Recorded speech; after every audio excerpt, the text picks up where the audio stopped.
ஒரு பக்கம் 5,00,000த்துக்காக வேண்டி மனோஜோட லைஃபே தலைகீழா மாறிடுச்சு. இன்னொரு பக்கம் பார்த்தீங்கன்னா, ஒரு பொண்ணோட உயிர காப்பாத்தணும் அப்டின்ட்டு அவனோட உயிரையே பணயம் வைக்கிற ரெடியா இருக்கான் முத்து.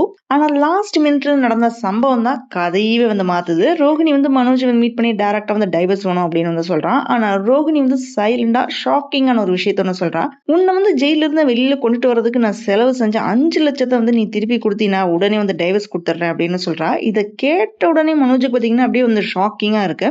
வீட்டுக்கு வந்ததுமே விஜயாட்ட எல்லா விஷயத்தையுமே சொல்றான். விஜயா ஹேப்பியா இருந்தாங்க. அவங்க அடுத்த ஃபிராக்ஷன் ஆஃப் செகண்ட்ல இத கேட்ட உடனே சோகமா மாறிட்டாங்க. திருப்பதியில சிக்கி தவிச்சிட்டு இருக்கிற ரேகா என்ன பண்றான்னா, முத்துக்கு டைரக்ட்டா கால் பண்ணி கதறி அழுதுட்டு இருக்கா.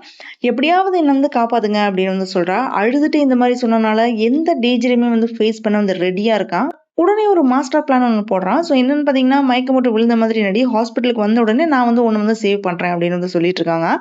பிளான் எல்லாமே ப்ராப்பரா வொர்க் ஆயிட்டு இருக்குது. ஆனா இங்க தான் ரொம்ப பெரிய ட்விஸ்டே வருது. எல்லாருமே இது நம்புனாங்க. ஆனா சிந்தாமணி மட்டும் என்ன சொல்றாங்கன்னு பார்த்தீங்கன்னா, இது முத்துவோட பிளானா தான் இருக்கும் அப்படின்னு சந்தேகப்படுறாங்க. அதுக்கப்புறம் அவங்களோட ஆளுங்கள ஹாஸ்பிட்டலுக்கு அனுப்புறாங்க. இப்ப முத்துவோட பிளான் சக்சஸ் ஆகுமா? ரேகா எஸ்கேப் ஆகி வெளியில வந்துருவாளா? இல்ல சிந்தாமணி எல்லாத்தையுமே ஓவர் கம் பண்ணி வந்துருவாங்களா? அப்படின்றது தான் நெக்ஸ்ட் எபிசோட்ல தான் நமக்கு தெரிஞ்சுக்க முடியும். ரேகாவை முத்து காப்பாத்திடுவானா? இல்ல எகெயின் அந்த நரகத்துக்குள்ள தான் இவ போவாளா? கடைசி நிமிஷத்துல நடந்த அந்த ஒரு சம்பவம் தான் இந்த கதையோட ரொம்ப பெரிய ஷாக்கிங்கா இருக்கு. நெக்ஸ்ட் எபிசோட்ல முத்துவோட லைஃபே சேஞ்ச் ஆக போகுது அப்படின்னு சொல்லிட்டு இருக்காங்க. அது ஏன்னு தெரியுமா? சிந்தாமணி சஸ்பெக்ட் பண்ணனா அந்த ஒரு விஷயம் முத்துக்கு ரொம்ப டேஞ்சரா மாறப்போகுது. அது என்னன்னு தெரிஞ்சுக்கணும்னா, அதே மாதிரி நெக்ஸ்ட் என்ன நடக்க போகுது அப்படின்னு தெரிஞ்சுக்கணும்னா ஃபுல் வீடியோவை மறக்காம பாருங்க. இந்த வீடியோ பிடிச்சிருந்தனா லைக் பண்ணுங்க, ஷேர் பண்ணுங்க. அரேபியன் அணி சேனலை மறக்காம சப்ஸ்கிரைப் பண்ணி சப்போர்ட் பண்ணுங்க.